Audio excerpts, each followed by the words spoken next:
Hello, everybody, and welcome to the SoxProspects.com podcast, the web's number one source for information on the Boston Red Sox from top to bottom, from Fort Myers to Worcester, across the Pike to Fenway, and all stops in between. Thank you all for listening. I'm Chris Hatfield, and I am the executive editor of Sox Prospects. I'm joined, as always, by Ian Kundal, our director of scouting. Ian, it is Wednesday the 23rd as we record this. A lot is happening, and really, I think the main thing we need to do on this episode is address the groundswell turning into an uproar, calling for, of a kind that I don't know if I can remember, calling for a prospect to be promoted to the major league team, in this case, Roman Anthony. Also, to some degree, Marcelo Meyer. Like I said, I can't remember. Can you remember anything like this? And I think part of it is just the Red Sox have never really gone out of their way to the degree they have with the big three to market their near MLB ready prospects the way they did with these guys. And I think that they've kind of created this monster to some degree. Wait, sorry. So we're talking about the Roman Empire, like this much Roman Empire talk, or about the Roman Empire? Specific? I mean, we're men. That's all we think about. Right. That's why I'm confused. We talk about the Roman Empire. Because a lot of people are talking about that. Do you want to talk about? A lot of people are talking about Roman Anthony too. Yeah. People are talking about Roman Reigns. WrestleMania was last weekend. No, so. I don't think they are. But I love the way you no-sell my jokes, the way Roman Reigns no-sells getting hit with punches or something. I don't know. Anyway. I can't say I watched it, so. It was okay. But yeah. I mean, look, it's we're going to have a lot to talk about even just with that topic. For the rest of the episode, we've got a lot with the rotation and MLB. We're going to hit a little bit of discussion on that, and we're going to hit your emails because we had a big backlog of those to talk about on the show. I think for a lot of the minor league talk, that'll be next. I mean, we were talking about the minor leagues in the sense of Anthony and Meyer. But I think next episode, we're going to have a look back at the month. I've seen Salem. Ian has seen more or will have seen more of Portland and Worcester next week. So I think we're going to put that all in one nice, tidy April wrap-up. Yeah, we'll go through the levels, kind of like what Clegg and I did last week. I think that's something that every week, not a ton changes necessarily. You can't. But every 2-3 weeks, you can kind of dig deep, kind of look at some trends, talk about a few guys. So I think that's a good one for next week. Right. Well, plus we have so many emails that we need to give the people what they want. We got to talk about what the people want to hear about. And first, before we go any further, if you enjoy the show, you can support us in a few ways. First of all, you can help spread the word. Tell your orthodontist when they take off the last of your anchors so that you don't have to wear your aligners anymore about the show, because now you can talk normal without a lisp. You can also help by rating and reviewing us on Apple Podcasts, iTunes, Spotify, or wherever it is that you listen. And you can support us on patreon.com/SoxProspects and get some sweet perks for your support of the show. As we mentioned the emails, it's podcast@SoxProspects.com. Hit us up. Y'all know how to do it. We got plenty of them. You know how to work an email machine. Ian, let's jump in. Roman Anthony, Marcelo Meyer. Like I said, seriously though, it's a serious question. Can you remember anything like that? I think maybe Mookie Betts is the last one I remember the clamoring for. So I was going to say Benintendi. Was Benintendi like no? Because I couldn't remember though, because he called up from AA. But I thought there were, and I think maybe it was more with Benintendi that it was like we need him in AAA. It was not necessarily it was the majors. Because I remember I happened to be in Seattle when he got called up, and the Red Sox were in Seattle. And because I saw in the series before he got called up, and the Red Sox had some people that don't usually go to minor league games at the game, kind of like for that last checkup. Sure. Yeah. Yeah, and and that was a administration, if you want to use that word, but a front office with Dave Dombrowski that like at the time did not necessarily value AAA as a development level. No, they put guys there when they were ready for AAA, but like if you were in AA and you were a prospect, there was a non-zero chance you were getting called straight up to Boston, and that's what happened there. So we knew it was potentially possible. But I remember being very surprised because I missed his MLB debut by one day. We went the day before. But yeah, I mean, I remember with Betts, because the thing with Betts, it was a similar situation. I remember seeing Portland in Manchester Memorial Day weekend. I went to the entire series. And because I was working in Concord at the time, so it was easy to go on my way home after work, and then I went on the weekend. And I remember just like the clamoring because he was hitting the cover off the ball, he was walking, he was stealing bases. He, I believe, had just moved to the outfield because that's where he was going to be able to help the Red Sox. And so everyone was like, and I remember talking to a scout who was like, this guy should be up playing third base right now in the majors. And I was like, well, I don't know about that. But it was just like, oh, he's starting to play the outfield. So that's the last time I remember this kind of groundswell. If y'all are remembering someone, screaming at your phones or whatever you're listening on, that I'm forgetting someone, please, by all means, tell me. But I don't think the Devers noise got this loud. I think it's Betts. It's kind of crazy. So Yeah, I mean, and here I was just here are some of the samplings of some of the things that people have said to me on social media in the last week. oh God, related to this. Don't get us an I explicit will. rating. No, but I just want to like some of the topics we're going to hit on. Like, can you steel man the argument strictly from an on the merits of talent perspective that Roman Anthony isn't ready for the big leagues? Then they listed a couple of areas.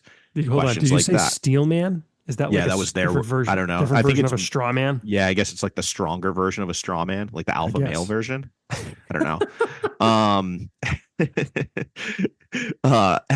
MLB ETA shortens by the day. The knocks on the door are getting louder.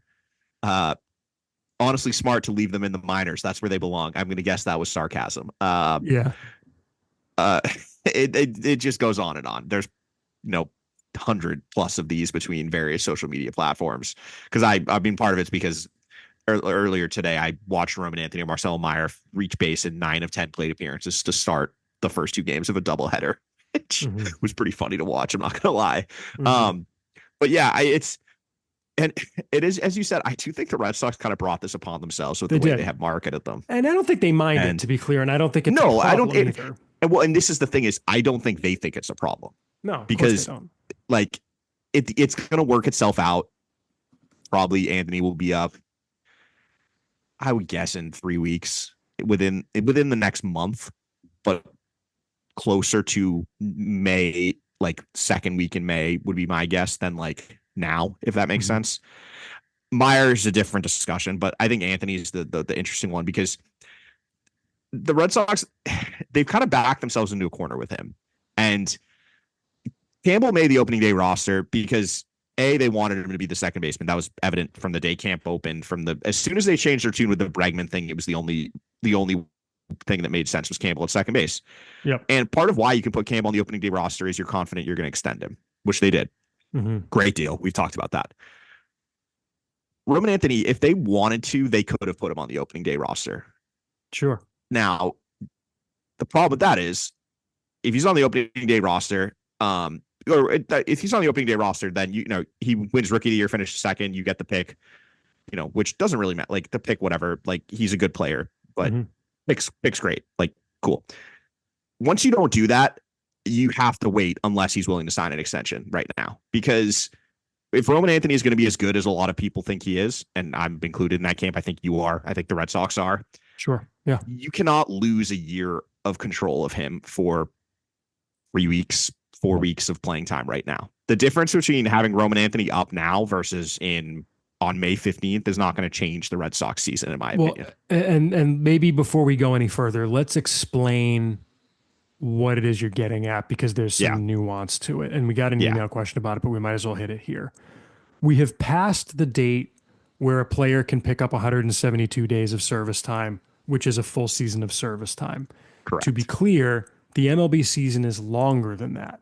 You don't need to be up on opening day to get a full season of service time. I think the full season is like 180 some odd. It's 180, days. I think.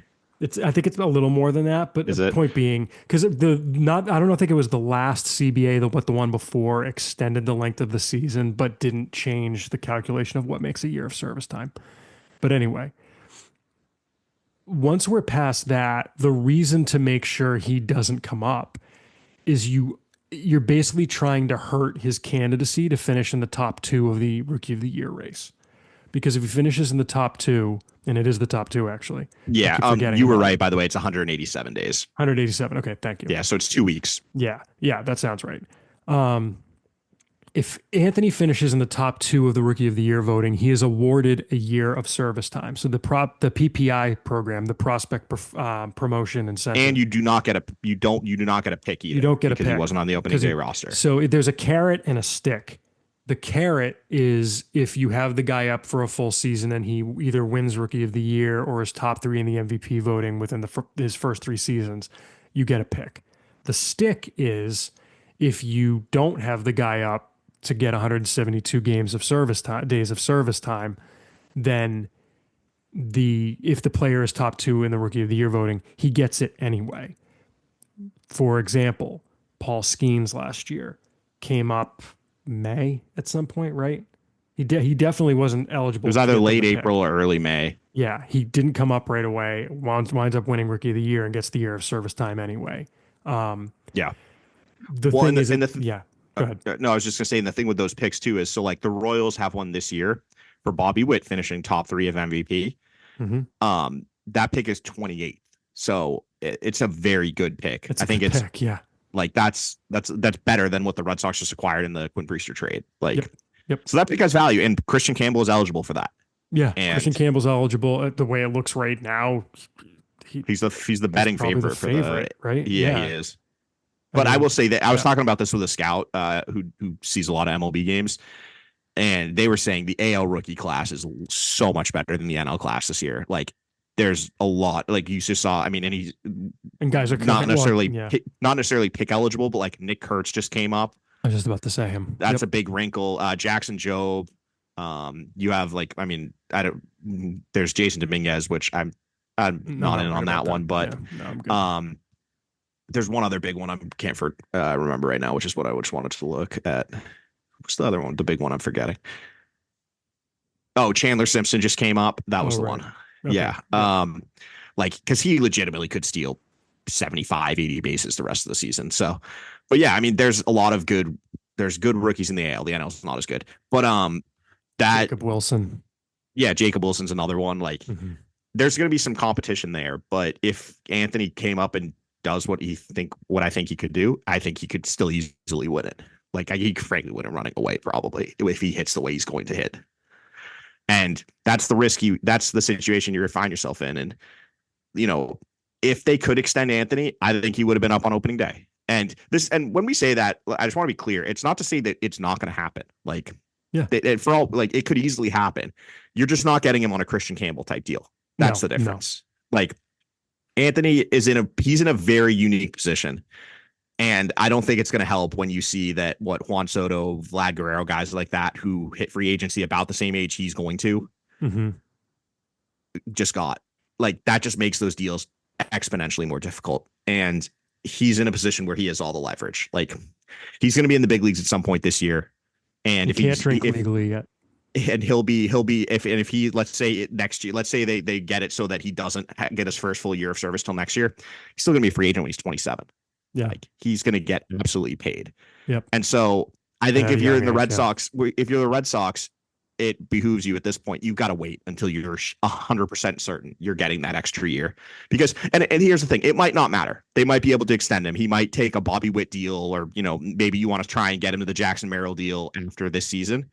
But until you're confident, if you're not confident, right, that you can get that done, you can't risk anything like that right now. You just got to wait it out. You can't. And it's weird because, and here's the other piece of it. I mean, the other piece of it is fitting these guys into the lineup, which is not simple for either. And I mean, more difficult for one than the other. That's where I disagree. It's simple as in, it was simple once you moved Bregman to third, or not moved, kept Bregman at third, to slot in Christian Campbell to the lineup. Correct. It was very simple. Fill hole with player. Not hard. With the Red Sox, I'm not going to say that it's impossible to put Roman Anthony on the Major League roster. I don't think that's the case, and I know that that's where you're going. There's a very it's simple. Well, no, but this is the thing: is it's not complicated. It's you move Rafaela to super utility or a bench role. You put Anthony in left field, and you put Jarren Duran in center field. And I'll say, I saw Anthony play today. That was the best left field I've ever seen him play. And we should add, for those who don't know, Anthony played the field today for the first time since April 10th, I believe. Good call. Yes, shoulder which soreness. is part of why it's part of why he hasn't come up yet, because they didn't want Yeah. him to come up. Well, he couldn't Well, play he can't midfield. DH. There's nowhere to play. There's nowhere. Yeah, it was right shoulder soreness was the issue. And so But I mean, that makes sense to not call him up while he's got shoulder soreness. Like, for yeah, all you know, it gets worse, and now you got to put him on the major league IL, and now he's accruing service time, and he's not even playing. yeah, So yeah. that Because makes he sense. was and he looked really good in left field. Like, and I think he'll be an okay center fielder. I think he could be a pretty good left fielder. Like, the range of outcomes there is pretty promising for him in Mhm. left. Mhm. So that's the pathway. But I think the things that complicate it are twofold. The Rafael extension last year This is is why I didn't not like it. ideal. Yeah, you're It's kind of just- like why it's not, the money's not terrible, but it's just like, No. I don't think you can option him to the minors, and as a bench No. player, it's not ideal. you can't. So- And yeah, I've heard people saying option him so he can play every day. What does he need to learn? That's So not going here's to do any good. Yeah, it's nothing's not going to change. like He is what he is. playing a guy every day in AAA does not, by rule, make them better. No, Cedar Rafael is not going to learn not to chase at a 35% or much higher rate. well, In if you AAA. said a 35% clip, this is a completely different discussion we're having. Well, I guess that's true. I mean, what is he up at? 45 now at this point? 44. 50? 44? 44. Okay. Yeah. Like 35 is kind of my like, whoa, Nelly, cutoff point, and he's way above that. I mean, yeah, I mean, the question 25 is really the number you're looking. Below 25 is really what you're Sure, looking and for. 35 is the like unacceptable level. To me, I mean, the question is obviously this: what Anthony adds to the offense? Is it Well, yeah, this is the second part I was going to get to. Yeah. sure? Is it what he adds to the offense counterbalanced or not by moving Duran to center and by playing, and moving Rafaela off of playing center field every day? Because I think also it's worth noting that like Duran does not seem to be the defensive center fielder he was last year. Small sample. Well, no, I would say just outfielder. His metrics have tanked Yeah. compared to last season. Granted, I should say this is heavily influenced by 3 misplays, which Sure. kill your, because like basically it's looking at the plays that he makes. Like he made 3 routes. He missed 3, I think, 1-star catches, and that just destroys your metrics in a small sample. Because that's the way it's calculated for outs above average. So that's part of why they're so bad. But yeah, I mean, his metrics have fallen off a cliff compared to last season so far. And here's the other piece of this too, is that speaking of metrics falling off a cliff, Wilyer Abreu hasn't hit in like 3 weeks, or at least 2. He was 3 for 4 yesterday. Was he 3 for 40? Okay, I missed that. Yeah. But he was like 6 for 40 or something. Like, Yeah. heading into that, like, Well, and I think though that just is like, if Abreu falls more back into like, you can rotate him out, that I don't really think that matters that much. Like, that's fine. That if anything, that actually helps your case for bringing up Anthony. My point. That's my point. Oh, okay. Is that coming into the season, if they wanted to argue, we need these 3 guys to play every day, even if it's just to figure out how we're going to get Anthony on the roster, not in a spring training context, I could dig that. How does Duran look defensively this year? How is Rafaela hitting? Is he chasing everything again? Is Abreu hitting left-handers? I could dig that. But at this point, look, the offense has struggled at times. We've had entire series where they score 6 runs. Like, they could use Anthony. They could absolutely use him. Anthony comes in right now. I mean, what would your lineup be adding Anthony? And you don't have to do positions. So say you go Duran, Devers, Bregman. Is it crazy to hit Anthony 4th? No, they won't. But I think the goal would be say to have within him 3 take weeks. over. Yeah, the goal would be to have him be in 4th eventually. You probably start him 6th. Because then you go right go now. It's Abreu. like Story, Abreu, 4-5 or flipping. Yeah, and then you You're have going back Campbell, and forth. Anthony, probably 6, 7. You've probably put Campbell between Anthony and Casas, and then you Casas have gets pushed down to 8th. Then you have Catcher at 9. Yeah. Catcher at 9. It's a very good lineup, and I would say like the lineup hasn't been really an issue. Like if you look, the Red Sox are 2nd in the American League in runs. Are they really? Yeah, like the offense has not been a problem. The problem has been pitching and They've had infield series defense. where it's been a problem. Yes, but for the most part, the offense has been fine. It's just been Yeah. pitching and infield defense has that's kind of fair. been That'll happen. the issues. But I think that it's like it is what it is. That you now like it you just you have to wait. Like as you said, the upgrade you're going to get offensively, and then you factor in the downgrade defensively With a over team that you just, as you alluded to, is yes, already struggling defensively. and hitting well enough. Like they're Mhm. as I said, they're second in the Yeah. American League in runs. That type of team, I don't think Anthony is going to have that big an impact over the next 2-3 weeks, whatever Small it is, to sample. ensure Yep. you get that extra year. And even if let's say it's like a 2-3 game swing, if that is the difference between them missing and making the playoffs, then I'll take back what I'm saying here. I just don't. I think this team is good enough on its own merits that they should be able to hold the fort down long enough while they wait for to ensure they get that extra year of Anthony. And I know people don't want to hear it, but the whole idea here is this is a competitive window the Red Sox have for the next 5, 6, 7 years, and you want to keep it open as long as possible. You have Anthony you have Campbell locked up now. You have Devers locked up. You have some pitchers. You have Bayo now locked up, you had Bayo already locked up. You have Crochet now locked up. Like you have your stars for pretty much all of your stars potentially for 6 to 7 years. And I just don't think 2 to 3 weeks right now is worth giving back a full year of the guy who might be the best of the bunch, at least position player wise, in their prime. Like that's a year that is in money terms could be a 30, 35, $40 million year that you're giving back for 2 to 3 weeks right now. And I just don't think that's worth it. I think that you hold the fort with guys who, frankly, if they were your starting outfield the entire year, you'd still feel good about this team. So I just think that as good as Roman Anthony is, and as I said at the beginning, I'd have had him up on opening day. But once you don't do that, and unless you can get him, unless you're going to sign him to extension, I think you have to wait if you're the Red Sox. Or not necessarily opening day, but within the first 2 weeks. Yeah, correct. Yeah. No, that makes perfect sense. I mean, the thing to me that right now the Red Sox have 3 spots in the lineup, although it looks like one of them is starting to get right. They've had 3 spots in the lineup in Casas, the catcher, and Rafaela that are just not adding anything offensively. You can deal with 1 or 2 of those. You can deal with 2. You can deal with, right, especially if everyone else is really going. Having 3 of those was too much, although it looks like, hopefully, knock on all the wood, Casas is homered in back-to-back nights. He's made some walk off Bradford a couple nights ago. Had an interesting tweet too that he made some mechanical tweaks. Hey, he's back more like what he was doing in 2023. Well, there you go. So, yeah, I mean, and like with all this said, having watched Roman Anthony the last 2 days, he's awesome. Like he when he comes up, is that your professional scout opinion? Yeah, I mean, he's going to be a star. Like he doesn't chase. He hits the ball so hard. Like he had one yesterday that was 110 off left to dead center field. It was a double. And it's just stuff like that. Just guys don't do that. Like you don't see players he's platoon neutral. Like when he comes up and this is kind of the other thing that I feel like is kind of gone under the radar is when you bring him up, what are you doing for that roster spot? Are you DFAing Rob Refsnyder, who destroys lefties? Like, I think because I've been thinking about that. Because the other thing is like, if what we keep saying, Ceddanne Rafaela super utility. What does that mean?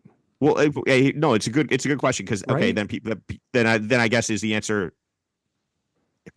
The answer is probably you demote David Hamilton, which is like. And look, Hamilton's not setting the world on fire, but like, because Hamilton's value right now is speed and can play shortstop. Well, that's the thing is Rafaela would have to play shortstop again because he would be your backup shortstop. Which, if he's the backup shortstop, that's fine. And if Story goes down for an extended period, like just call up Meyer. But it's like for Rafaela to make sense as a quote unquote super utility, he's playing shortstop once every couple weeks. Yeah, but it's also like David Hamilton. A lot of teams wanted him in the offseason as people have been talking about in various areas. We got an email about it. Yeah. I mean, but like that'd just be weird to demote him. You know what I mean? And then it's like, okay, well, maybe I don't think Romy Gonzalez has options. He does have options, but like Romy Gonzalez has been one of their he's been one of their better hitters this year. He has a different role. They also don't have a backup first baseman if you do that. Like it's a weird fit in that regard because of like. Yeah. What? We should talk about the first base thing at some point, but finish your thought. Just because I don't like yes, like the cleanest way is arguably sending Rafaela down actually to AAA, but I just have a hard time seeing them doing that for the reasons you They're not said. Like, going to. They're I not don't think going he's going to. to get any better there. He's So not going to get any better, and it makes them look like they screwed up signing him to that extension, yeah, which is not a good, because not a and this great is reason, and, but they should. It's and going to be a reason. this is the thing with Rafaela is they've tried to fix this approach thing before, and he just does. It just is not who It he doesn't is as a work. player. No, It doesn't work. and like you've seen now that he's back to his aggressive ways, like he started hitting a little bit at least the last few weeks. Like his metrics are up compared to where they were at the beginning of the season. So yeah, I mean, I just think it's a weird situation to be in.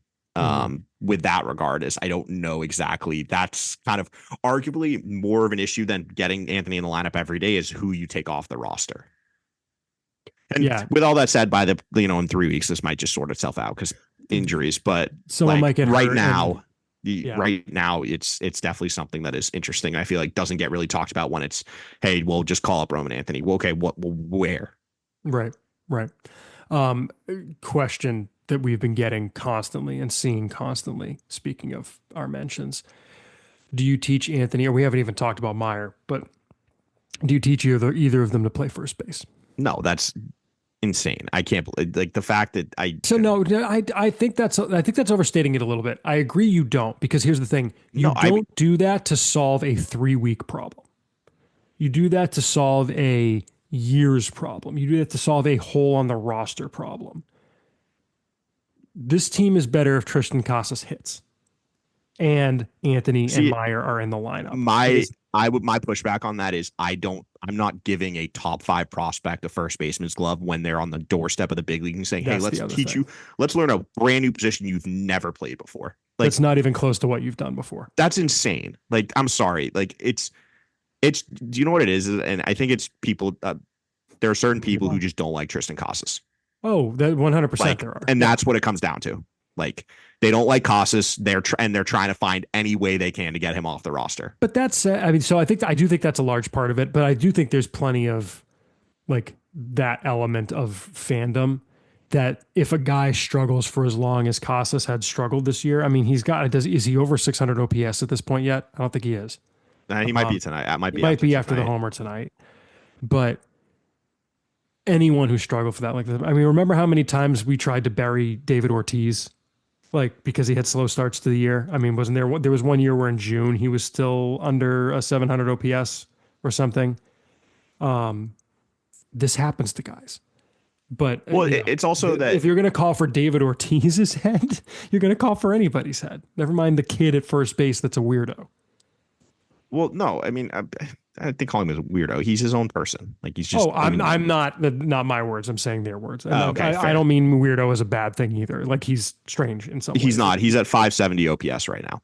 And right. If this was June 1st, July 1st, and Costa's still struggling, do you probably have to start thinking about finding someone else to at least maybe platoon with him or bring in for the position? Yeah, but that I still don't think they would do that with either Meyer or Anthony. That's you either go outside the organization or you find, you give Rob Refsnyder a first baseman's glove or you play Romy Gonzalez more if he continues to hit. Like, right. I just don't. And thankfully Chad Tracy came in and said that's not a consideration nor a thought they've ever had.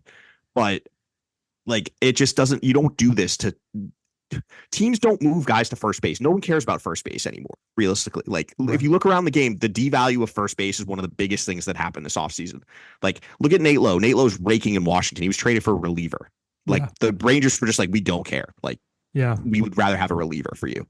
And I know I've brought this guy up a million times on here. CJ Cron got DFA'd like 5 straight years every time he hit 30 home runs. Pete Alonso had one team interested in him. And Pete Alonso, by the way, this year is off to an absolutely insane start. The Mets are one of the best. Yeah, the Mets are. But have you seen 12-1 at home? Yeah, they're like, I think they've won 10 in a row, right? Yeah. But have you seen his Statcast page? No. Is it? I'm gonna read it to you. Listen to this. XwOBA 100th percentile, XBA 99th percentile, Xslug 100th percentile. He's in the 95th or better percentile in every single metric. The first 10 that are on the page. Everything is red, like dark red, or except for his whiff percentage is in the 69th percentile, which which compared to last year was like 48. Like it's insane the year. And he, as you said, he got a 1-year deal, basically. Yeah. Yeah. Like he had to go back to the Mets because he had no other choice. Like first base is just not a position that teams are going to devote a lot of resources to. And so that's why that's why you're not going to move a guy from left field, like Roman Anthony type of player, to first base and tell him, hey, you're playing first base for the first time ever. We haven't talked about Meyer. Yeah. Meyer has even less of a path right now. Yeah. I mean, especially now that Story's hitting. I mean, who do you sit? There's just.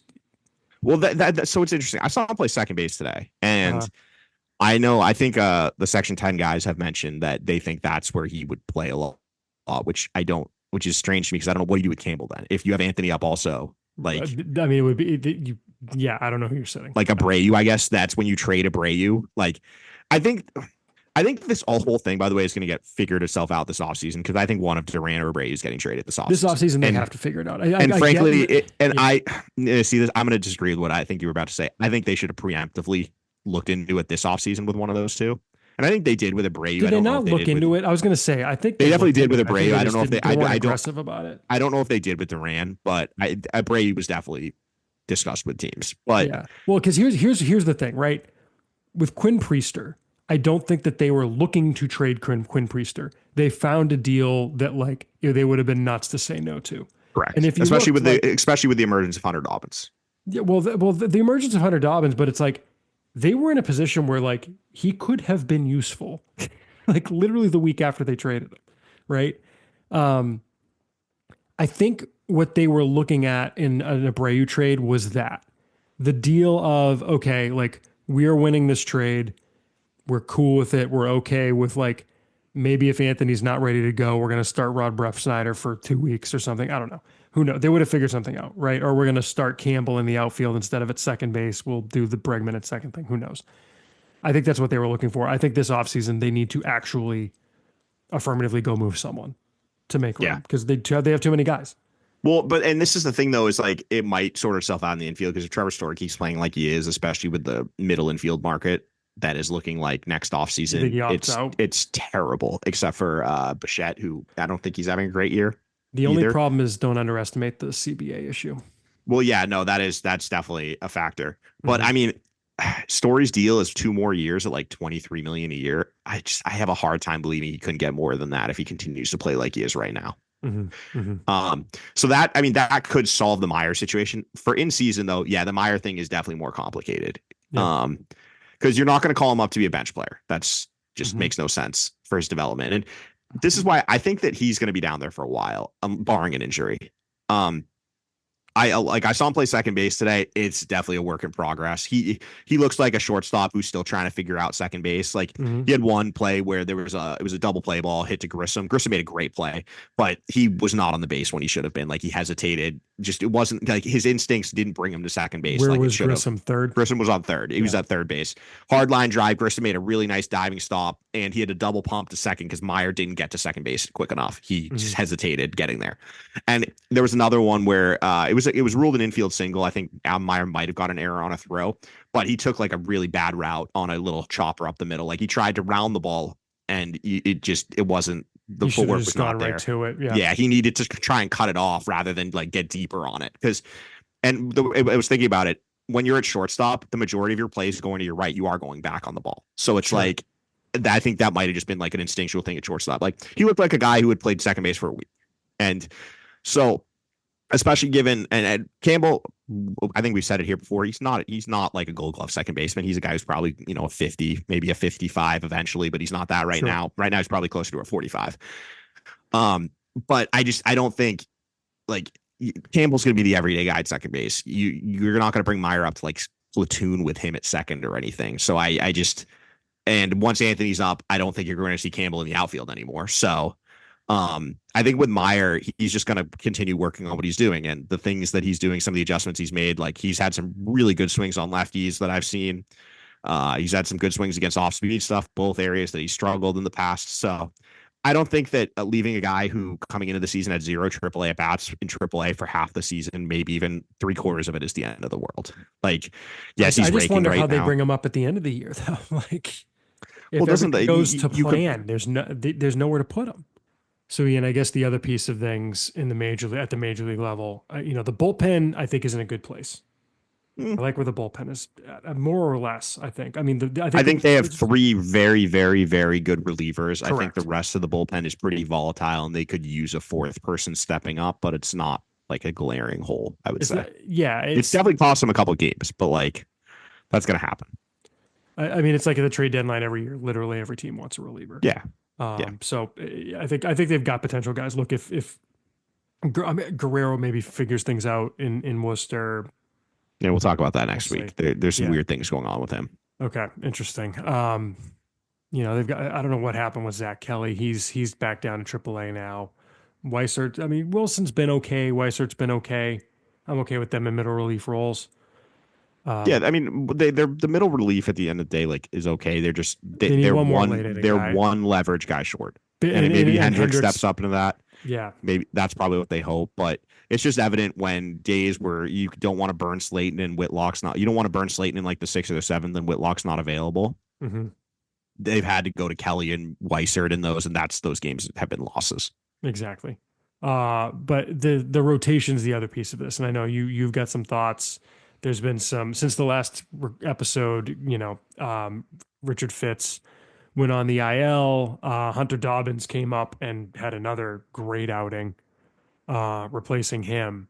I know you had thoughts as far as Brian Bayo comes back. They stick with Sean Newcomb in the number 5 slot instead of sticking with Dobbins. Yeah, and You wouldn't have done that. no, I just think that when the way the transaction were going, and I know Giolito's coming back. Ideally, it seems like probably he's It's one either May more 1st rehab start away. yeah. Well, he can only get 2 more. But I think they're going to give him one more, and then they're going to give him one more. which I mean we'll see with that. I looked at his pitch data from the last outing, and like his velo is 89 and 93.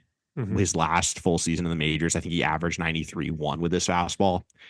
Granted, and this was a very cold day, so I'm interested to see what he's like on Friday in much better weather. But the stuff definitely is. It seems like it's down, which is kind of concerning because given, I mean, he hasn't had it. He's pitched innings, but he hasn't been, the type of pitcher he was in his early days in the last few years. So it'll be interesting to see how he's pitching with kind of like diminished stuff.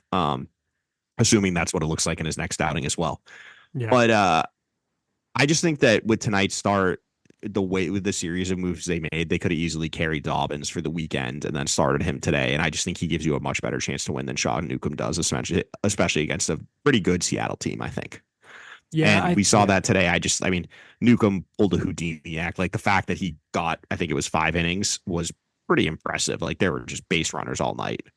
And I think that Newcomb's like he'll be fine, and I think he's gonna take the Winkowski role eventually. Yeah, he sticks. I think he sticks. But like I think they could have done that on Friday and kept Dobbins up to start tonight, and I just think he gives them a better chance to win.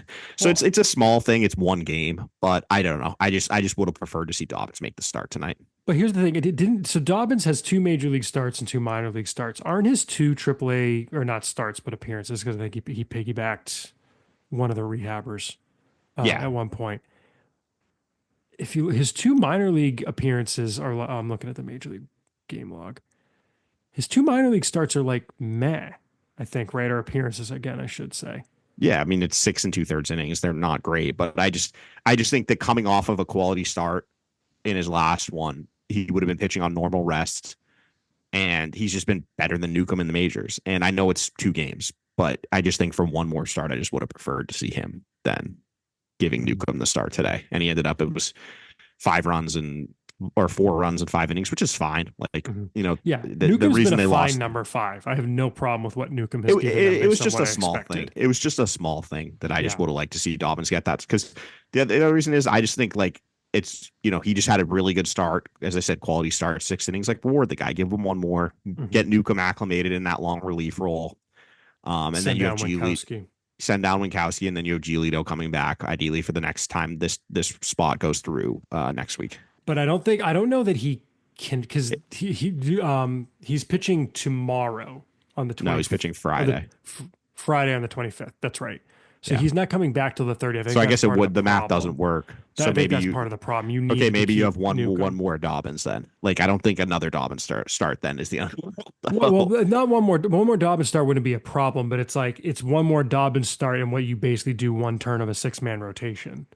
It gets you one less Garrett Crochet. Although maybe you still start Well, Crochet no, but tomorrow and you push Newcomb back to after Crochet.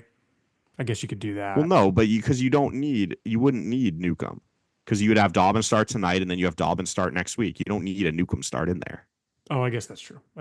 You're Yeah. right. So Okay, you're right. yeah. Yeah, I mean, and I mean, here's the thing. I'm wondering if Fitz. We still don't. Do we still know how long they're expecting Fitz to be out? I don't think No, they haven't said it. Well, then this is one thing because we didn't record it and bring it up. Tosh Bradley had the exact same injury last spring training, and he suffered it. I believe it was like March 13th, and he didn't return until mid-May. Mm-hmm. It was a 2-month injury. What are they calling it? Strained again? pec. Strained pec. And it was Depends a how 2-month strained, injury. But Right. But yeah, that's not an injury. Like I was looking, it's not a common injury, but the fact that there was like, I mean, and as I said, we don't know exactly how, severe it was, but this was the timeline was, and part of this is it could be it's a little skewed too because it's spring training, but he was shut down for 2 weeks from throwing, and they said they caught it before it was serious, and then he didn't pitch until mid-May. So, granted, there's definitely probably slowed down because he was still ramping up from spring training, but like this seems like it could be at least a month. Like that wouldn't surprise me at all. I mean, well, we're already almost 2 weeks in, right? That's what I mean. And have we heard anything about him throwing? I don't think so, right? No, and he's gonna need to throw. And so he's gonna have to go on a rehab start. Like it's gonna be at least a month for him. Yeah, and here's the thing too is that. Oh wait, no, he is throwing. No, he is throwing. I'm just looking. Alex Cora said. When did he say this? Starter Richard Fitz played catch on Sunday, so 3 days ago was his first day. Oh, he pitched to Wong. No, that was Crawford. That was Crawford. Never mind. Yeah. Sorry.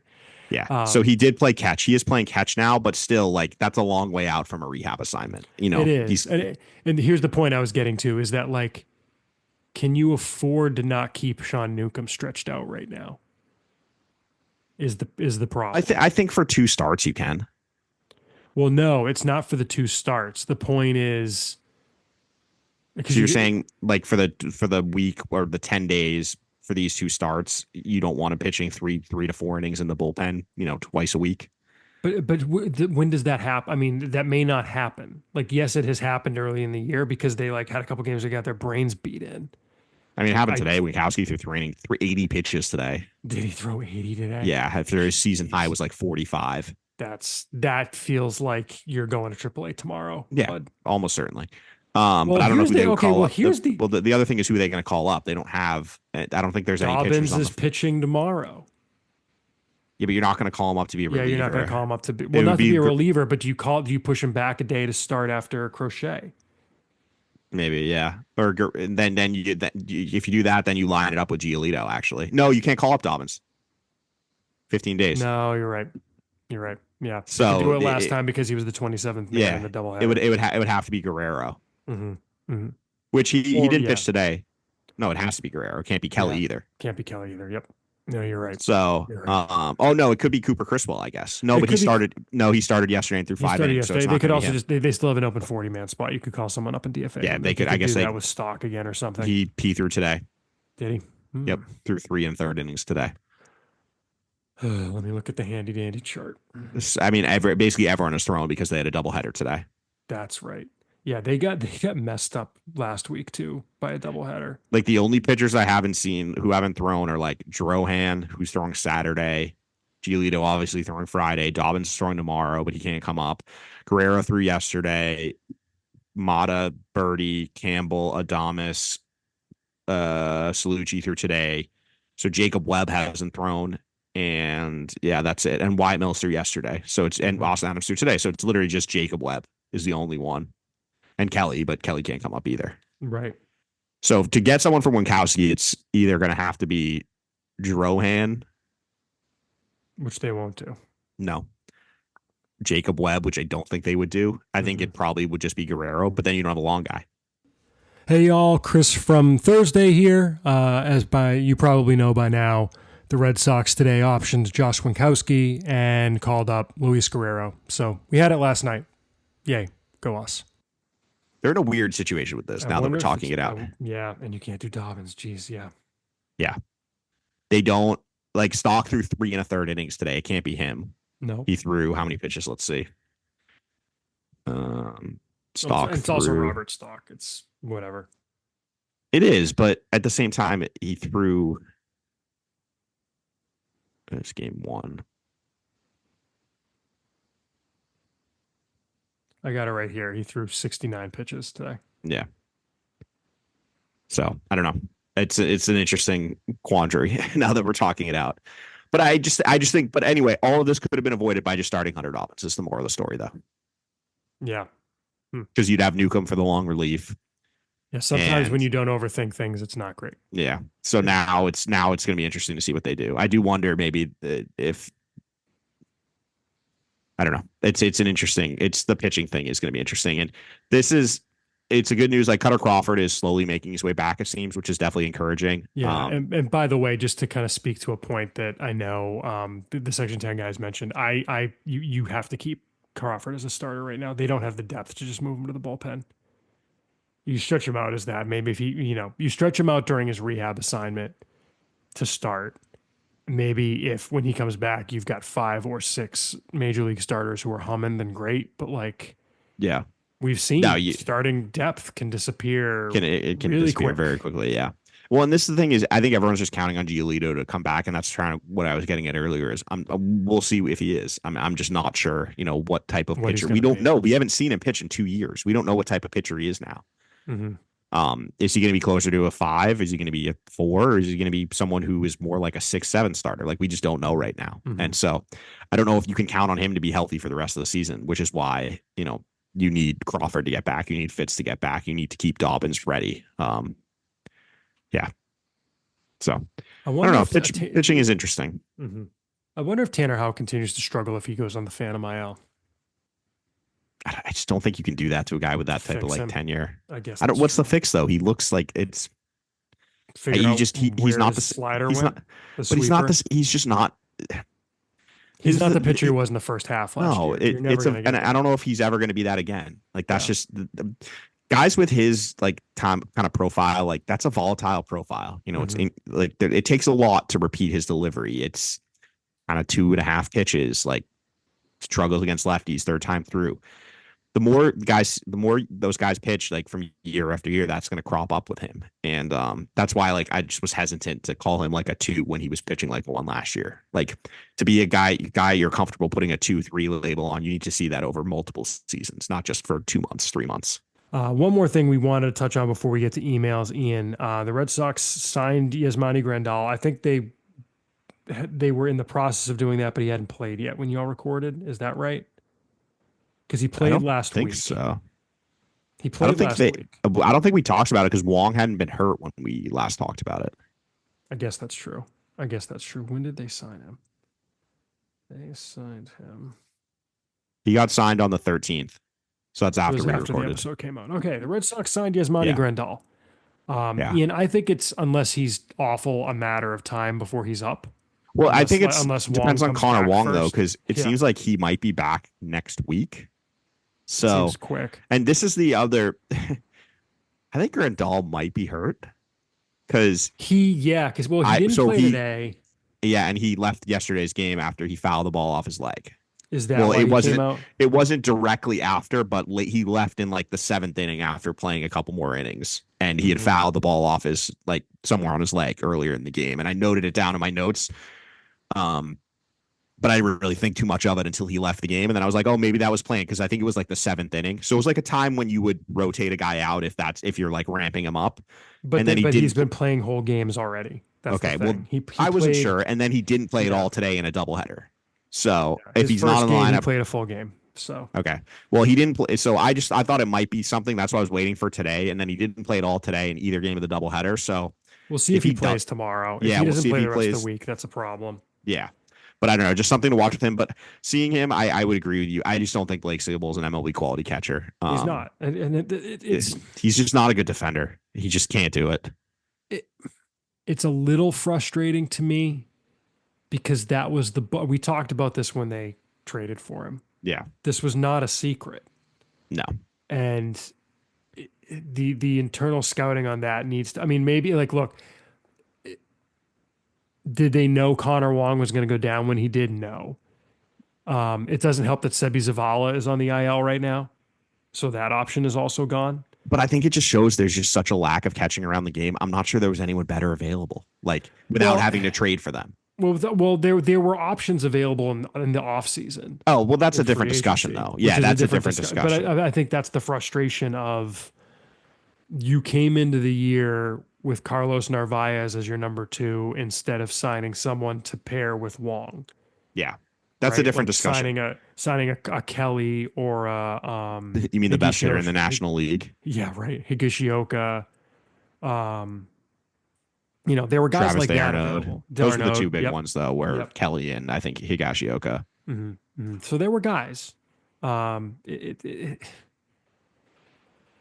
Yeah, because the thing is, things there, and Narvaez is not to go there, which is fine. But you got to have that third catcher option there, and they just went into the season without it. If Sebi Zavala wasn't going to be that guy, yeah, because Zavala's a fine defender, he can't hit it all. But whereas Sable, hey, he's not a great hitter, and he can't play the field really at all. Mm-hmm. So it's rough watching him try to catch these games. It was rough watching him catch in AAA, and like there might be something there with the bat, but I don't, he's not the guy I would profile wise would like as a third catcher. Like he's someone to me is like, he's like your 4th catcher on the 40. You know what I mean? He's like, sure. It'd be like if you put Nathan Hickey on the 40. He's like a guy who you can play catcher, first base, left field, maybe. And he's there because he can hit a little bit. I mean, the crazy thing is like, if you needed to acquire a major league hitter tomorrow, catcher, you mean? No, hitter. And you needed to DFA a player off of the 40 man. Well, they have an open spot, so it doesn't matter. That's what I'm saying. If you had to DFA someone, yeah, it's Sable. Am I missing something? No, it is, and it's wild because he's in the majors. You know what I mean? Like that should be the guy in AAA who you haven't DFA'd because there's no need to yet. Yeah, that's the problem I have with it. And I think that's the hope was that Grandal can take that job, and seeing 100%. Him like he's still got power, he can catch like the throwing. I didn't get to see him throw. I've heard. I mean, that is not what he's known for, but he can receive. Like the framing looked good. He was this umpire was having a nightmare. There were probably 15 challenged called strikes in this game. It was wild. Maybe that was a little excessive. Maybe like 10. Mm-hmm. And it was so many that we were laughing because it was happening like in every inning. It seemed like there were 1 or 2 of them, and a lot of them were wrong. But Grandal was just stealing strikes like left and right from the robots, or I guess not stealing strikes, but getting like challenging them and getting them overturned because he knows how to catch. And he homered in this. He homered too. The power's there. The bat is very slow. I don't think you're going to get a lot with like he's not going to add a lot with the bat. I think velocity would really challenge him. This is also spring training for him too, to be fair. Fair. But like the power's still there. Like when he makes contact, it can go a long way. So I just think though that anything just give me defense to catcher for the backup. Narvaez is fine as a starter. I have no issue if he's the guy who ends up catching 100 games, but you just need a defense first guy for those other 60 games, and Sable is not that until Wong gets back. Yeah. By the way, oh no, that's Fulmer. I thought I had Grandal's. Never mind. Yeah. It would be good to see what he can do. But again, if you get Wong back in 2 weeks, is it worth adding Grandal to the 40? Well, but the tricky, he has an opt out, so you might as well. He's got you got an open spot. Yeah, but the thing is, he doesn't have options left. So are you optioning? But he's not gonna stay in AAA. No, I know that. I'm just saying. You just DFA him when you're done, when Wong comes back. But I'm saying if you're, I mean, you're right. If he's gonna, if Wong is gonna be back, I mean, so when do you think Grandal's ready to come up? Well, assuming he's not hurt. Right, obviously. Probably this weekend. At which point Wong is going to be back next week. Like I don't think the timing makes sense. I think what's going to happen is that's my point. Yeah. No, I mean if you're going to do it, it is worth it for a week though, because otherwise, like you said, you're going to lose him on May 1st anyway. Yeah. No, I think it's worth it, but I would do it for 2 days. Like who cares? You bring him off for 2 days and then DFA him. Yeah. But I think that if like we'll see what happens with this if he plays tomorrow or what. But if Wong's going to be back in like 3 days, I don't know if they would do it. Is I guess where I'm at. And for everyone screaming option Connor Wong, that's not happening. No. So, okay, shall we hit up emails? All right, email us at podcast@soxprospects.com. We want to talk about what you all want to hear about. And our first question is from Matt. Matt says the Sox have obviously identified a need in their system by drafting, signing, and trading for a bunch of pitchers over the past year or two. With the big three close to the majors and Campbell looking unreal already, do we start to see the pendulum swing a bit and see the Sox put an emphasis on adding more hitters, or do you see them taking a bit of a balanced approach? Thanks, and keep up the great work on the pod. I think there needs to be more focus on hitting, but I don't think it's going to swing all the way back the other direction. And it also looks worse because they traded their last two first-round picks, who were both hitters, to the White Sox. That's the thing is, Yeah, it's not just that though. It's all the depth they traded to between all those deadline deals. a lot of them were hitters. Sure. Edinson Paulinho, Matthew Lugo, Nico Cavadas, Cutter Coffee, Nick York. Nick York. Yeah, like they've traded a lot of position players, and so that's why it's definitely thin. Don't get me wrong. And I think though that in the draft, you still got to go best player available, and I think that's how. Especially with the early picks. And I think now, like maybe we see more of a balance later rounds than we did this year with so pitching heavy. Because the other thing, and we're seeing it this year, is there's just a lot of congestion with pitchers. Like there's a lot of guys who are pitching at a level they shouldn't be at. Like watching Brandon Clark pitch in Salem is just like, what's the point here? Like no one can touch him. Repeating Greenville. Like that's crazy. He doesn't need to be in Greenville. Pius is repeating Greenville too. Well, Pius only got up in the middle of the year last year. But he still threw Mullins was there the entire year. Pius threw like 80 innings there though. Did he throw that many? Yeah. I mean, Mullins threw way more. That's Mullins threw an entire healthy season there. Yeah. Mullins threw. Got it right here. I think we're going to see the dam start to break a little bit May 1. I think you're going to see at least one chain promotion. I think early goes up to AAA. Pius threw 64.2, so 65. Okay. I was 5 over. Mullins threw 89. 15. Real? That's all. That's the difference. Yeah. Oh, but was Mullins hurt or something? No, he pitched 5 games in relief to start the season. Yeah, but I think he was piggybacking. Yeah. So he probably missed a month. No, Yeah, 22 games. Yeah, probably about a couple weeks here and there. Yeah, but, I'll look at it later. But anyway, yeah. Anyway, I think we see early to AAA. I think we see the Clark one is Clark one is like stark though. Yeah, like, Clark's gonna. He has 17 innings and 9 innings, or 17 strikeouts and 9 innings with he's allowed 2 hits. Yeah, no, Clark needs to be in Greenville. This will all happen at the beginning of May. I think the first full week of May. Yeah. On that Monday, we'll get the chain promotion of at least one starting pitcher. Because AAA, they're starting like Robert Stock right now. They're starting and Van Bell. Well, Van Bell's starting because they had a doubleheader last week. They had a doubleheader this week. That's the only reason Van Bell's starting. Fair, but they're going to lose Giolito. Giolito wasn't there last week. They started. No, I know. They have Jack Anderson come up to start. They have a 6-man right now though, including Stock and Van Bell and Giolito. So you could conceivably remove 3 of those guys from it. Yep, exactly. So when Giolito goes up, and then you can call, and Van Bell goes back to the bullpen. You got a 4-man rotation right there that still includes Stock. I guess you could push Stock back into the bullpen. But then again, do you want to Stock started opening day though, so I think you continue to just start him. Stock's been interesting. Yeah, I mean he's fine. He's fine. He's fine. Next question is from James, who says, "Hey guys, Keith Law was waxing lyrical about Franklin Arias this week, calling him a future star. How does he compare in terms of potential major league impact to the current big 3? I saw Franklin Arias in Fredericksburg last weekend, Ian. We were talking about it a little bit. Arias does not, to me, have nearly the upside. I know scouts who love Arias, like capital L love. I think it tends to be guys who saw him in the Florida Complex League last year, where he was named the best prospect in the league. To me, I look at him and I see future major leaguer, 100%. Yeah. I mean, you can never say 100%, but yes, he's got a very good chance. Sure. Okay, I got to stop saying that. He could be certainly a future regular. That would not surprise me in the least.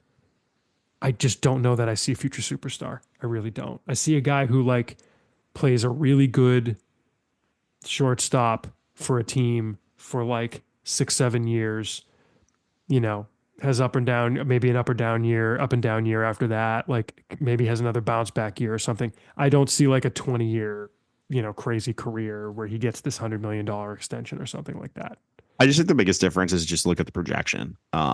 He's like 5'10, 5'11, Physical 180 projection, you pounds. mean? Yeah, he's pretty maxed out physically. Like he can definitely add a little strength, but he's not a great athlete. Like you compare that Anthony 6'3, 6'4, 220, Myers 6'3, Campbell 6'3. There's just a lot more you can get out of a guy with a frame like that. And I think that like Campbell's a much better athlete. Meyer and Anthony have significantly more power potential. Like Arias don't get me wrong, is a really nice prospect, but when I see like I think he's more of kind of like a sum of his parts, and I think all of his tools could be like really, could be solid. Could be But a bucket of 50s. yeah, which is Maybe a very except good for overall Kyle. player, but I don't see like the standout tool there. Maybe hit tool is probably Maybe his hit best, tool. which is a very good place to be. Don't get me wrong. But like, the EVs, it doesn't jump off the page like those high end guys do.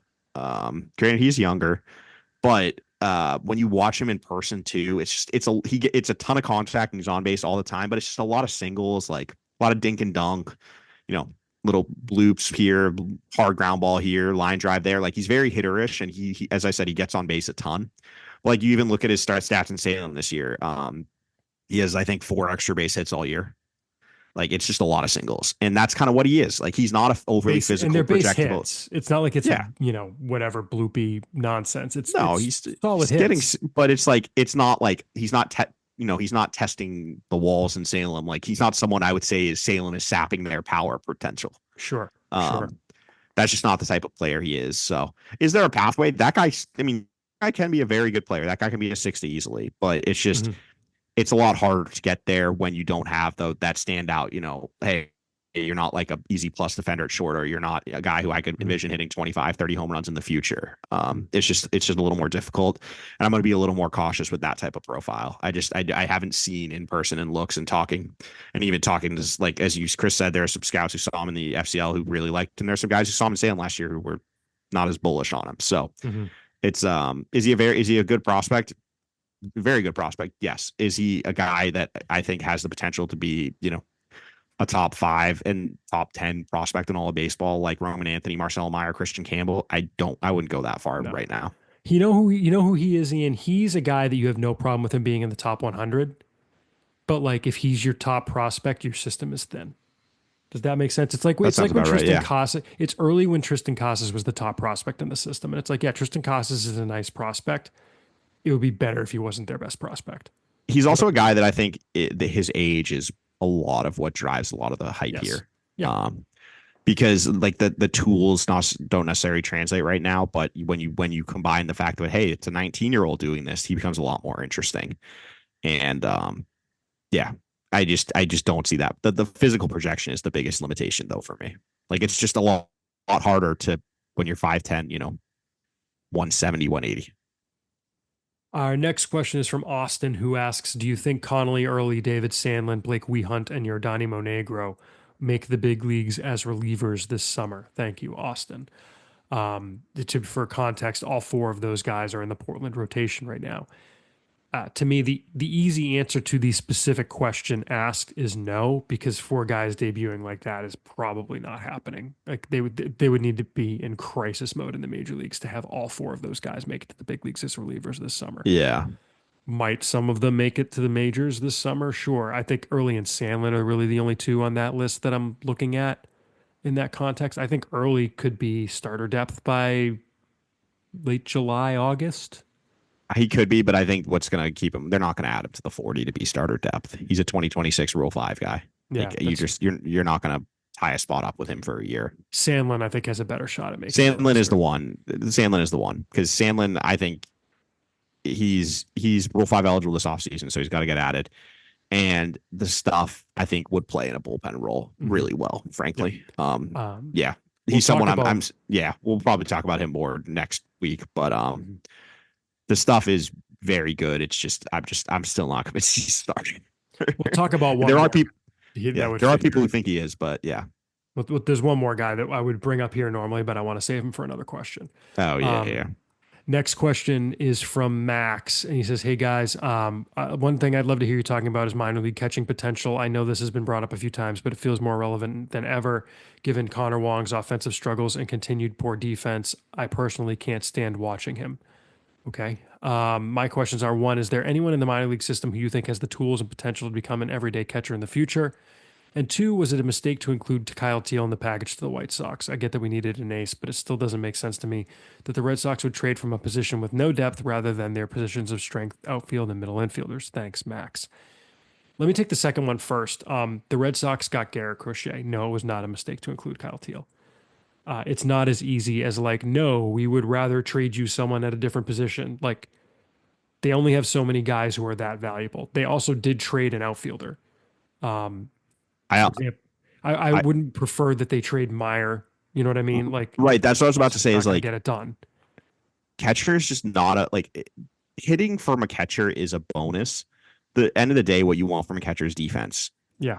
Teal defensively was not ever like we're not talking about like a plus standout defender. He was a kind of a he was highly regarded Fine. because he had an offensive upside as catcher, which you don't usually have.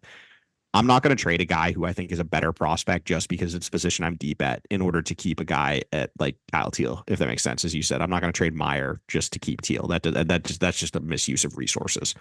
If like it's if someone comes to you in like a business deal and they ask for they want to acquire they want to get a product that's a lower quality but at the same price, you're not going to then offer them a better quality product at that same price. That doesn't make any sense. So I think that like I was fine with them trading Teal, and I think Narvaez is like perfectly. If Narvaez was a starter, I don't think anyone would care. Is he going to hit like 200? Probably. Is he Yeah. also going to be a plus defender? Yes. So and that's all you can ask for. Like hmm there's just so few two-way threats at catcher in the game right now.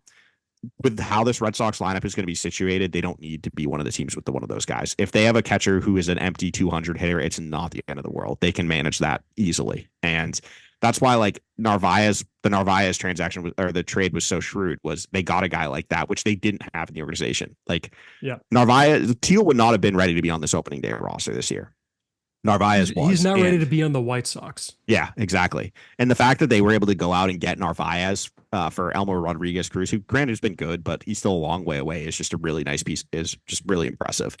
And it's good. Like it's a nice pivot from when as soon as you trade Teal to go out and make a move like that. First part of the question was: is there anyone in the minor league system who you think has the tools and potential to become an everyday catcher? To to me, no, not you, Fifi. To me, it depends how Johan Fran Garcia comes back from the knee injury. But He was always a bad first guy. I mean, he had a good arm, but I don't know. yeah, I would there's no one that stands out that way now. Does someone break no. out who we're not thinking of? Maybe, but like, there's the catchers who have been at the affiliates this year. There's no one who's making that case. Let's put it that way. I Like think that's a fair. because Cliver Salazar can defend. I'm not sure he can convince he can hit I'm not long either. term. After seeing him last weekend, I think he's a very fine. yeah, he's there's not going to be a lot of impact either way, but Yeah. he's just all he has to do is make enough contact because I think the glove is legit enough to get him at least to the high minors. Mhm. But yeah, catching is one of the thinnest positions in the system, and I don't see anyone right now I'd put an everyday grade on.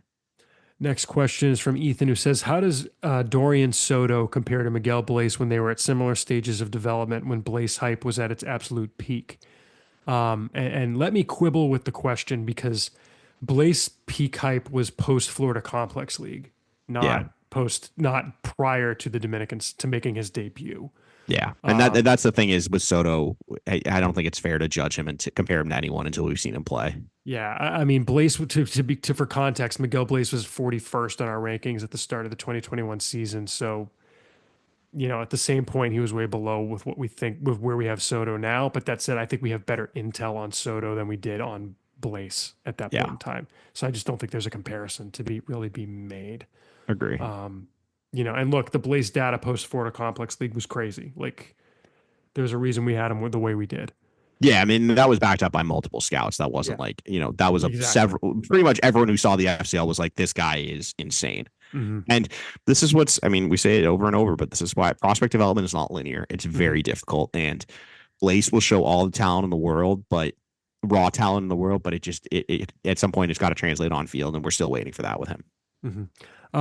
We answered part of Will's question here, but the part that I don't know that we quite got to, he asks, do the Red Sox, as part of the Roman Anthony discussion earlier, do the Red Sox have an incentive to not call up Roman Anthony until opening day 2026 in order to make him eligible to earn a PPI pick? He says, I mean, I just guess in a theoretical sense, yes, yes, but like no, because but it's not strong enough is the point. no, exactly. The year is more important to me than the pick. And If once it, you have the year, Mhm. I'd call him up. He's ready. Put it this way, if it was like top 5 in the rookie of the year voting or like top 20 in the MVP voting, then maybe, but like you can't gamble that a guy is gonna win rookie of the year. It's just And also, I don't. You can't. I don't want to like leaving him down the entire year. That's going to send a bad Sure. message. Like Sure. he should be in the majors now. I don't 100%. think you can't push that out another. Set Mhm. another year. We got a question from Josh that's a really quick one to answer. He says, with the pick received from the Brewers for Quinn Priester, is there a catching prospect that could be worth being selected here? Or could the pick be helpful in flipping for someone like Harry Ford from the Mariners? First of all, the pick cannot be traded again. So the Red Sox are using that pick. As far as we got another question about if people were looking at in the draft, Ian. I'm first of all, I think there's nothing magical about 33. But as far as any catchers you're looking at that might be available for the Red Sox, I have not done that homework yet at all. Nah, it's a little early for me to be doing my draft prep. Having read some stuff on the draft, getting that 33rd pick though, I mean, there could be a catcher available, but regardless of who is, there's going to be a good player available because this draft is an interesting one in that there's no clear cut number one prospect. It seems like there's kind of a tier of like 6, 7, 8 guys, and then there's maybe a tier from like 9 to 40. So the Red Sox having 2 picks in there, it gives them a lot of options. And if a catcher is the best player available, I could easily see them taking it. But I think it's too early to like kind of hone in on anyone for a specific pick. It's a wild draft year. Like I think Baseball America ran an article about how Seth Hernandez, is that his name, the high school kid? Yeah, he's the pitcher who throws like 100. Might be 1-1, and then I think it was Keith Law or something the same week came out with a draft ranking that had Hernandez like 29th. Oh, really? I didn't see that. I know Yeah. Kylie. I think Kylie has him. I think at the bottom of that first tier, though. Or maybe it was Kylie. I don't know. I forget. Someone But came out like with a that was the ranking. point is that like there's like Yeah. 9, there's like 8, 9 guys, and then there's a massive second tier. Yeah. Anyway, It's a and good then year to have multiple picks in the top 40 is I think the takeaway. Another draft question actually from Ryan, who asks if with acquisition of the 33rd pick and the roughly 2.7 million draft slot, do you think the Red Sox are looking to do what they did in 2022, where they cut a deal at 15 and go all in on a prep star with a high end college commitment at 33? And he also asks if there's any players we have our eyes on, which again we know. But Yeah, well, right now we're focused on the minor leagues. Yeah. Like we don't really get in. We're not going to start digging into the draft stuff until June. yeah, but as far as that first question, I mean, I guess the answer is maybe. Like, Yeah, who it's hard to knows? say. Yeah. It's just really hard to say until we see how the board falls. Yeah, and certainly they could. I mean, but at the same time, like, Well, I don't part of think it teams depends on have who's their board available. set either. Yeah, teams They don't even don't. have their board set. Like once you get closer to the draft, I think the mock drafts get a lot more accurate. Intel gets a lot tighter, but we're just Yep. not close to that area. Like That's the draft's fair. not till what, mid-July? Put it this way: they didn't acquire that pick now because they have their eye on someone. Like it's way too early for it to be like we need to get a pick. Let's try and get a competitive balance A pick to pick up this guy. That's not what happened. So that's a good point that they don't have their draft boards yet. Next question is from Anthony, who said, while I was supposed to be working, I instead chose to review the Rule 5 eligibility list on the website. My question is, the December 2025 list is long, which I'm not sure is typical or not. That said, there are a lot of interesting names on there, and the only ones I consider no-brainer adds to the 40 are Marcelo Meyer and David Sandlin. What are your thoughts on the next group value-wise? I'm thinking Blaze, Rogers, Dean, and maybe a couple others like Paez or Monegro. While performance this year will make some of these calls obvious, do you foresee another trade deadline like last year where many of these potential at-risk to Rule 5 draft exposure pieces get moved? Ian, I looked at the list. I think I'm first of all, I'm with him that on the no-brainers, it's Meyer and Sandlin if they're not on yet. Other than that, I don't think there's anyone obvious. I think there's a huge group of guys who might be on the need to add list by year's end.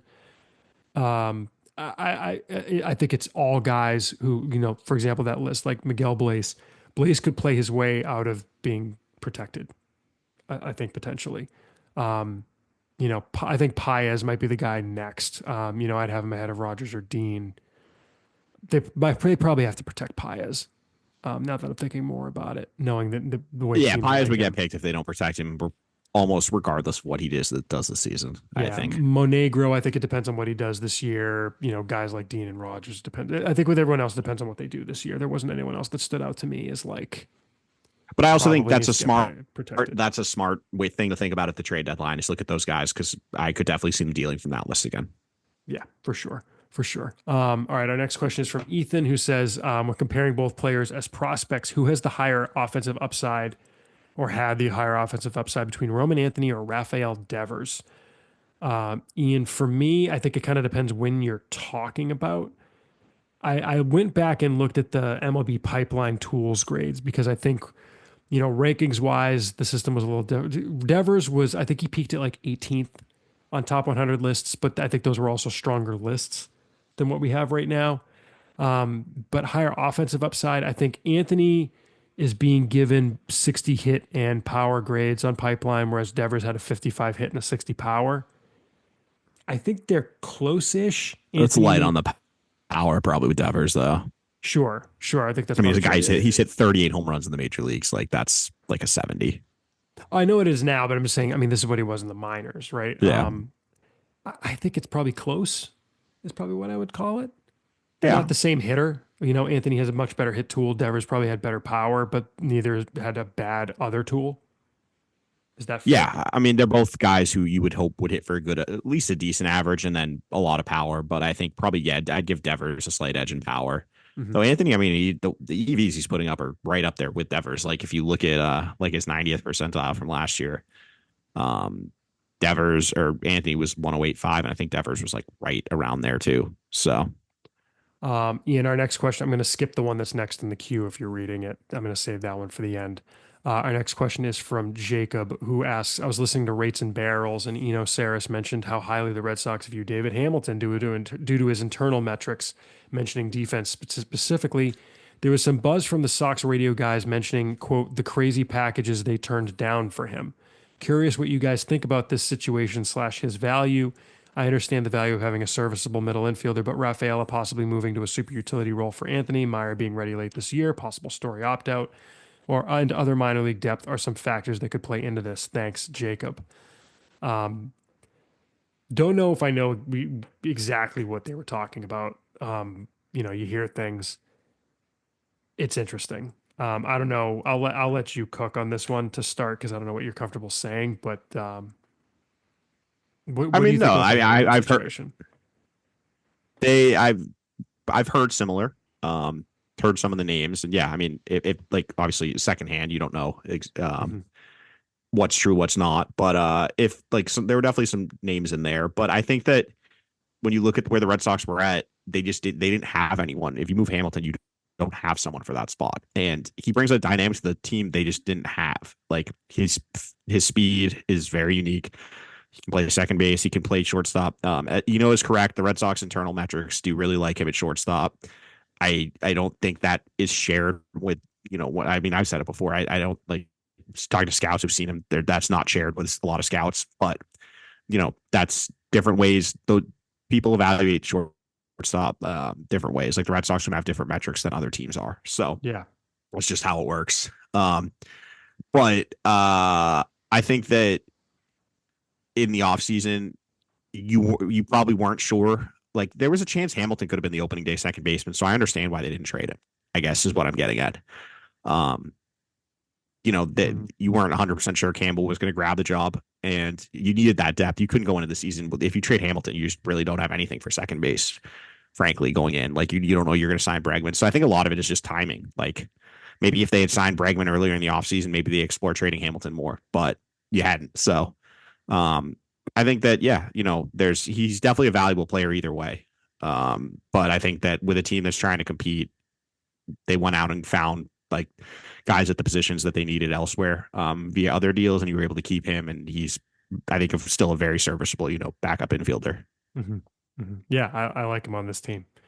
Um, Jake, we got to basically your email question, so I'm not going to read the email, but we appreciate you sending it in. And Ian, that leaves our final email from Carl, who says, "Fellas, remembering following 2023." He basically asks about the person who told us to that what was that? Roman Anthony will be, what was specifically um the I think it the was both for prediction? top 25 Top 20. That Roman Anthony was going to be a top 25 national prospect, and that Christian Campbell was going to be a top 25 prospect nationally in 23 and by 24. the end of the season. Yeah. You already said that this person said that Mikey Romero would be what, top 50? I think it was End of the 50. year. Yeah. The one thing that we hadn't mentioned, and because I didn't really know whether to go here or not, was that person also told me that, because I said, what's the tip this year? We were joking around.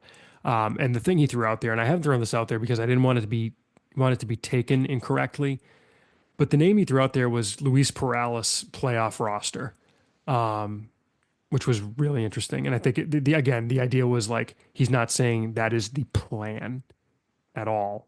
So please don't take that out of context. But I think it was just like, with what the stuff is, and hopefully he's back around August, it certainly could happen. So that's what I was thinking about earlier as a Portland pitcher who could potentially debut this year in the bullpen. Especially because, they'll ramp him up in his rehab and he'll come back starting, but like, he could, if they're, making a playoff push and they could use a bullpen arm, that's the best stuff in the system, probably, at least that high in the system. So another interesting tip from one who knows. So there you go.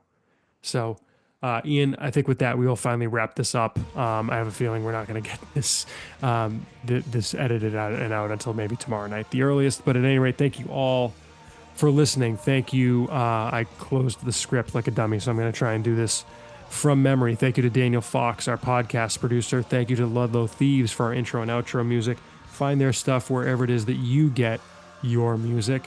Thank you to everyone who supports us on patreon.com/Sox Prospects. And as always, we want to give a shout out to our next 10 on the list, $5 level supporters. That's Mark Herman, Brian Cowan, Andrew Kay, Jeff Harwood, Michael Murphy, Pavel, Jordan Shabbat, Mike Kawano, Chris Boulier, and Curtis Waltman, and all our supporters on patreon.com. Thank you for your support.